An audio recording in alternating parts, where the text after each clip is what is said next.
Chief Kawamoto, about this blueprint. The position of this wall won't provide enough seismic resistance. Try shifting it a bit. Got it, thank you. I'm Naoki Kawamoto. I'm 31 years old and work as a chief in the design department of this company. It's been 8 years since I joined this company as a new graduate. Before I knew it, my design skills had become the best in the department. But lately, I've had a small concern. Why is everyone getting married one after another?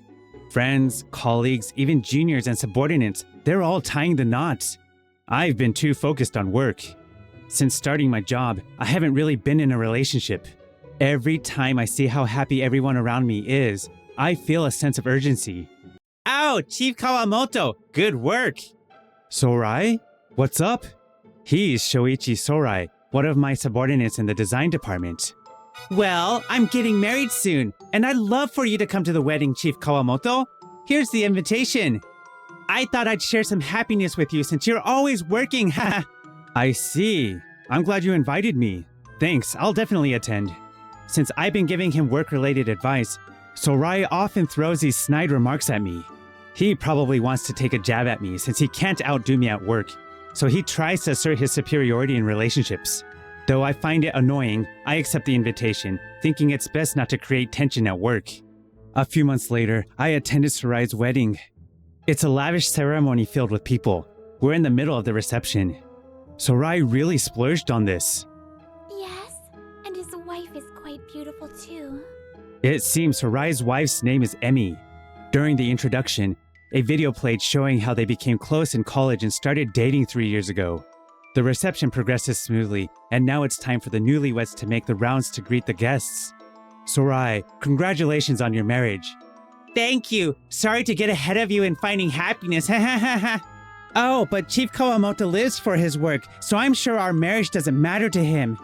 Maybe because Emi is by his side, Sorai's sarcasm is milder than usual. But the condescending look in his eyes clearly showed he was looking down on me. So, Chief Kawamoto, how did you find our wedding? I thought it was nice. Congratulations once again. Thank you. You know, marriage is great. Just having a good woman by your side really motivates you at work. But I guess someone like you who doesn't even have a girlfriend wouldn't understand that. Back at work on the next shift, Sorai's snide remarks continue, and I'm getting fed up with it. I tell him to just get back to work, but he shows no sign of remorse.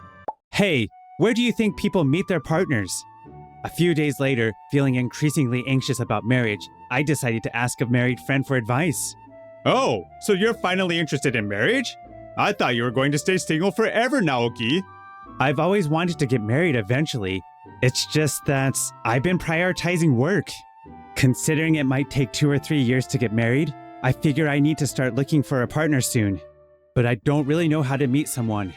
Well, normally I'd suggest a marriage agency, but I don't know much about that. I met my wife on a matching app. Wait, really? Isn't that just like a dating site? No, that's an outdated view. Sure, it used to be like that, but now it's pretty mainstream.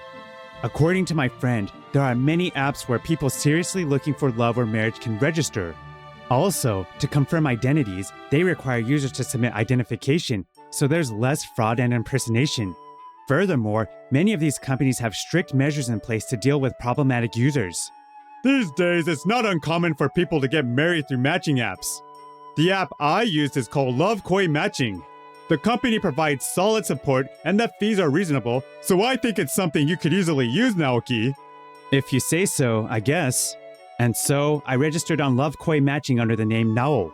Oh, I've got a message from Fu-chan. A few months after starting Love Koi Matching, I became close with a woman named Fu-chan. We live near each other and share similar tastes in TV dramas. Our conversations always get lively in the messages. However, Fu-chan doesn't seem too keen on meeting me in person. Maybe she's being cautious. I've casually mentioned nearby restaurants that I recommend, but Fu-chan's response has been lukewarm. It's been 2 months since we started messaging. According to my friend, it's not too early to go on a first date. But judging from our exchanges, it doesn't seem like she dislikes me. Maybe she's just shy. I want to get to know Fu-chan better. So I decided to adjust to her pace and opened the message. What do you think of my full-body profile photo now, son? According to her profile, Fu-chan is 27 years old, but she looks quite young. Well, she submitted her ID, so the profile information shouldn't be false.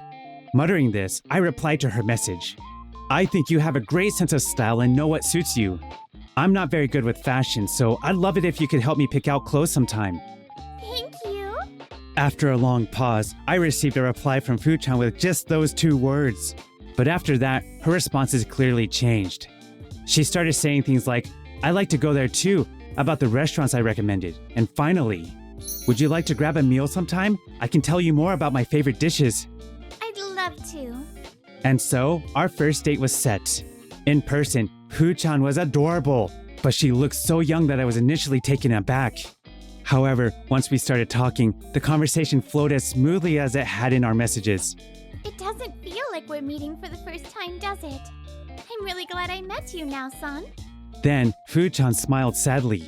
Before she started messaging me, Fu-chan had interacted with various people on the app.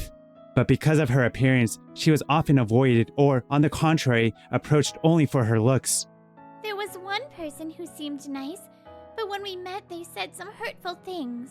They asked if my profile photo was a joke and said they couldn't be seen walking with someone who looks like a middle schooler. This guy had mocked her as soon as he saw her and ended the meeting immediately. Because of that, she hesitated to meet me in person at first. But the message you sent me the other day made me want to meet you. I have a baby face, so I tend to dress younger, but people around me often avoid me because they think it's not age appropriate.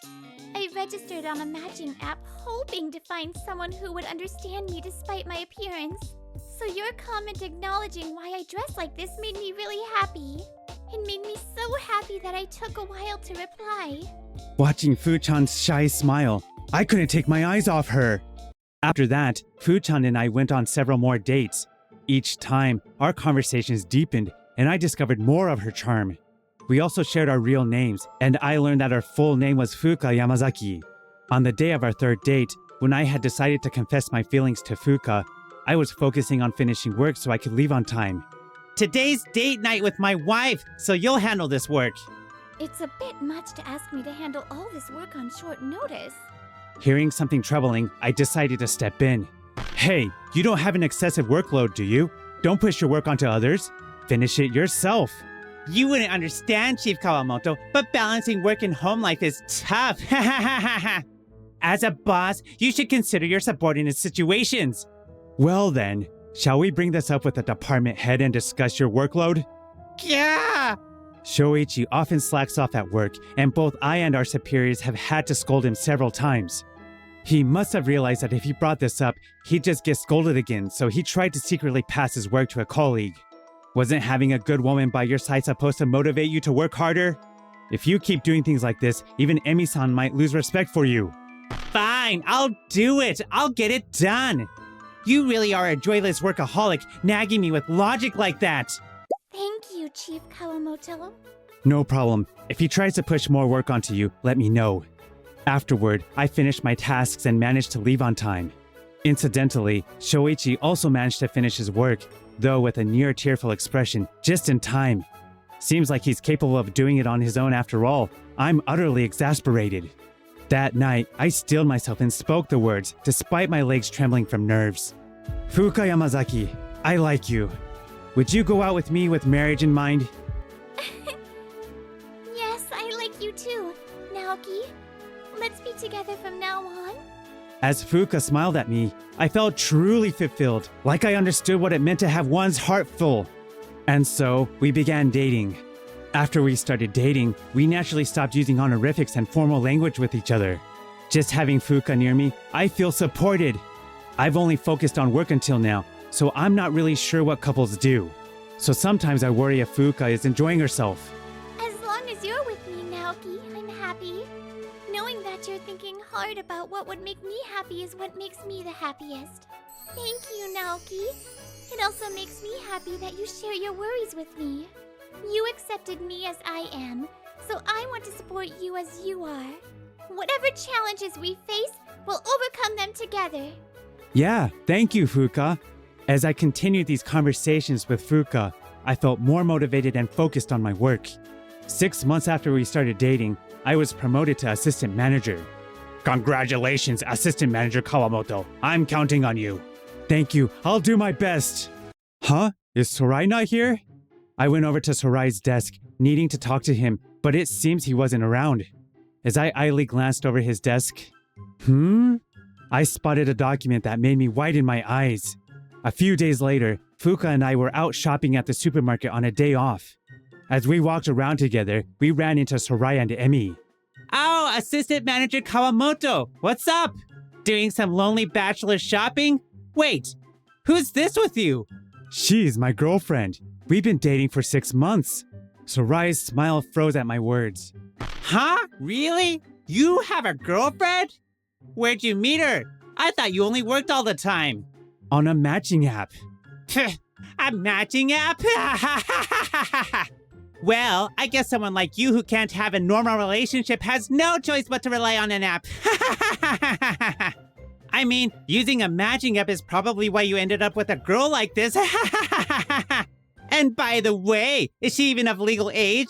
It's not some shady business, is it? She just looks young. She's definitely an adult, so stop talking like that. And it's wrong to think that using a matching app means you can't have a proper relationship. What matters is whether the people involved are serious about love and marriage. We've been genuine with each other, which is why we ended up together. Ha! What nonsense! No matter how sincere you are, the fact that you couldn't find a normal partner still stands, doesn't it? I didn't need an app to meet my wife and get married. That alone makes me a better man than assistant manager Kawamoto. That's enough, Shoichi. You've been saying nothing but rude things. I'm truly sorry about my husband. Wait, you're married? Yes. We've been married for about 1.5 years now. But what about it? Fuka? Ignoring our questions, Fuka glared at Shoichi with a sharp look. You're the worst! You registered on a matching app under the name of Shoichi and lied about being single, didn't you? About 1 year ago, we even met, remember? What are you talking about? I have such a beautiful wife. Why would I use a matching app? I remember what you said to me. You mocked me, saying I looked like a middle schooler and left me stranded at the meeting place. Yes, the man who met Fuka through love koi matching and said those cruel things was none other than Sorai. That must have been someone else who looked like me. Shoichi tries to play dumb, but it's clear he knows exactly what she's talking about, judging by his shifty eyes. I tend to leave a strong impression on people, so I rarely get forgotten. But clearly you don't remember me. Could it be that meeting women through a matching app is so routine for you? That's why you didn't even remember our first meeting, isn't it? Hey, Shoichi. You've been coming home late a lot since we got married, but you said it was because work was busy, right? Oh, but haven't you only worked overtime a handful of times in the past 1.5 years? And even when you did, it was only for about an hour each time. Well, that's... Show me your phone, Shoichi. I said, show me now. Don't stall. Yes, ma'am. Caving under Emi's pressure, Shoichi obediently hands over his phone. I see. You're registered on multiple matching apps, and the last message was just yesterday. Hey, Shoichi. What does this mean? Well, it's not what it looks like. We'll discuss this thoroughly later. Emi took Shoichi away with her, and they disappeared somewhere.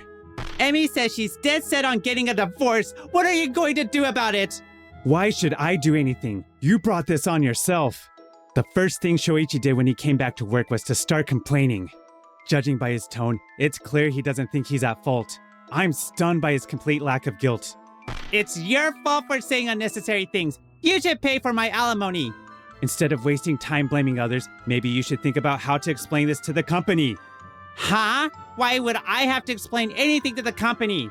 Before he could finish, I shoved my phone screen in his face. The photo showed Shoichi's desk with a receipt from a certain restaurant. That's right. The document I found on Shoichi's desk that day was this receipt. I found it suspicious, so I took a photo. That's just a business dinner. Oh, really? Then what's the deal with this date? Didn't you say you were going on a date with your wife that day?